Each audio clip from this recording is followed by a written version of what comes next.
నమస్తే welcome to 9+ news. Telangana రాజకీయం అంటేనే రేవంత్ రెడ్డి వర్సెస్ కేటీఆర్. బీఆర్ఎస్ అధికారంలో ఉన్న సమయం నుంచి నేటి వరకు వీరిద్దరి మధ్య మాటల తోటాలు పేలుతూనే ఉన్నాయి. ఇక రేవంత్ విసిరే సవాళ్లకు కేటీఆర్ ఇచ్చే కౌంటర్లకు పొలిటికల్ హీట్ ఎప్పుడు కూడా నెక్స్ట్ లెవెల్లోనే ఉంటుంది.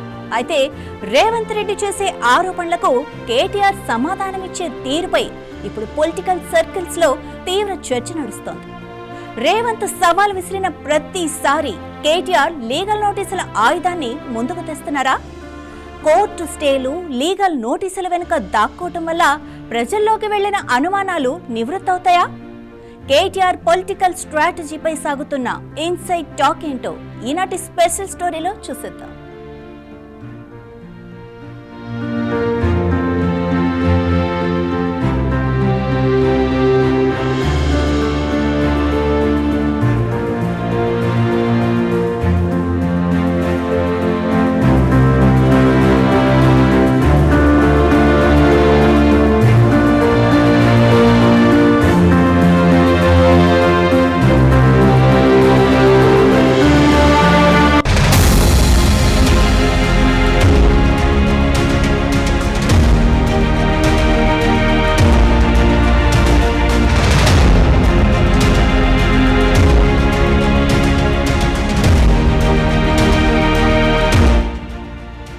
గతంలో రేవంత్ రెడ్డి ప్రతిపక్షంలో ఉన్నప్పుడు కేటీఆర్ కు నేరుగా డ్రగ్స్ టెస్ట్ సవాల్ విసిరారు. ఇద్దరం కలిసి ఉస్మానియా ఆసుపత్రికి వెళ్దాం, రక్త నమూనాలు ఇద్దాం అని రేవంత్ ముందుకొచ్చారు. కానీ కేటీఆర్ దానికి సిద్ధపడకుండా కోర్టుకు వెళ్లి ఇంజెక్షన్ ఆర్డర్ తెచ్చుకోవటం అప్పట్లో పెద్ద సంచలనమైంది. ఆ తర్వాత జన్వాడ ఫామ్ హౌస్ వ్యవహారంలోనూ బీఆర్ఎస్ హయాంలో ఇంటర్మీడియట్ విద్యార్థుల ప్రాణాలను బలిగొన్నట్లు తీవ్ర ఆరోపణలు ఎదుర్కొన్న గ్లోబరీనా సంస్థ విషయంలో కూడా రేవంత్ సంచలన కామెంట్స్ చేశారు. ఇటీవల దేశవ్యాప్తంగా కలకలం రేపిన నీట్ పేపర్ లీకేజీ వ్యవహారంలో రేవంత్ రెడ్డి మళ్లీ ఈ గ్లోబరీనా అంశాన్ని తెరపైకి తెచ్చారు. దానికి కేటీఆర్ ట్విట్టర్ వేదికగా స్పందిస్తూ తనకు, తన కుటుంబానికి గ్లోబరీనాతో సంబంధం లేదని ఆరోపణలు చేస్తే లీగల్ నోటీసులు పంపుతానని మళ్లీ హెచ్చరించారు.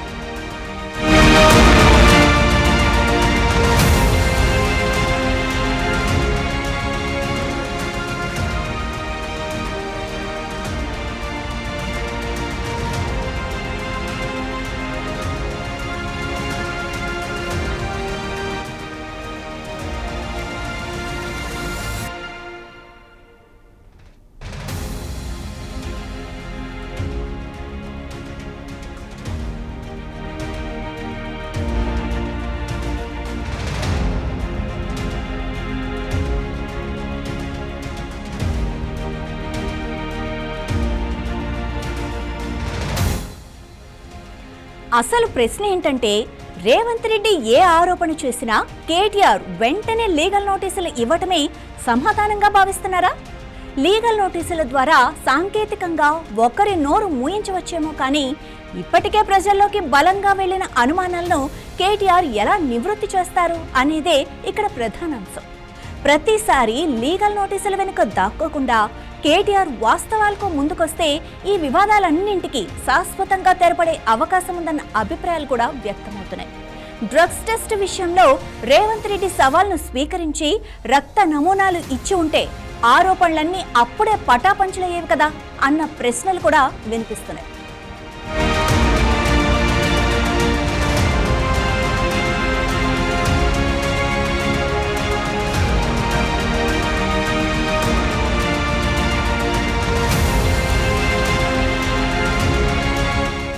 ఇక గ్లోబరీనా వ్యవహారంలో కూడా లీగల్ బెదిరింపులకు దిగకుండా స్పష్టమైన ఆధారాలతో ప్రెస్ మీట్ పెట్టి ఉంటే ఆరోపణల్లో నిజం లేదని జనాలకు తేలిపోయేది కదా.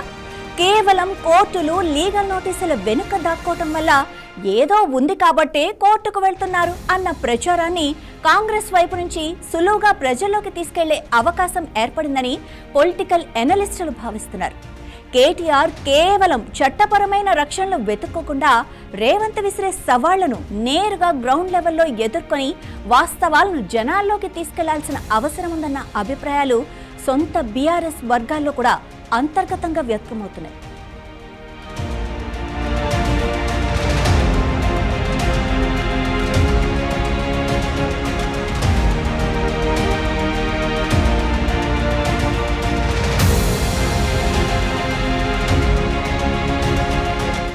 రాజకీయాల్లో చట్టపరమైన నోటీసులు తాత్కాలిక ఊరటనివ్వచ్చు, కానీ ప్రజల మధ్యలో ఏర్పడే సందేహాలను నివృత్తి చేయలేవు.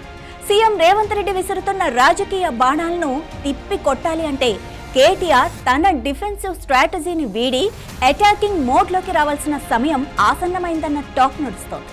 మరి లీగల్ నోటీసుల ఆయుధాన్నే నమ్ముకుంటారా, లేక రేవంత్ సవాళ్లను నేరుగా స్వీకరించి మైండ్ గేమ్లో పైచేయి సాధిస్తారా?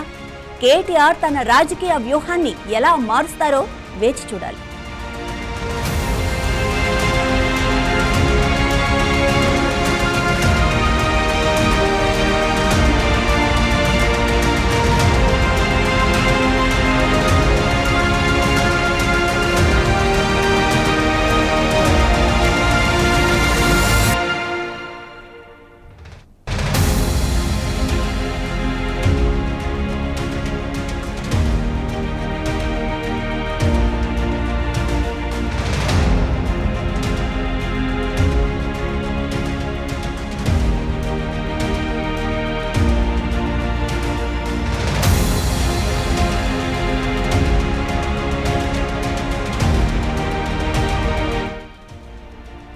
కేటీఆర్ రేవంత్ వీళ్ళిద్దరి మధ్య ఏం నడుస్తోంది?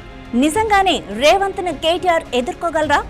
తన క్వశ్చన్స్ కి ఆన్సర్ ఇవ్వగలరా? ఇవన్నీ తెలియాలంటే వెయిట్ చేయాల్సింది. చూస్తూనే ఉండండి 9+ న్యూస్.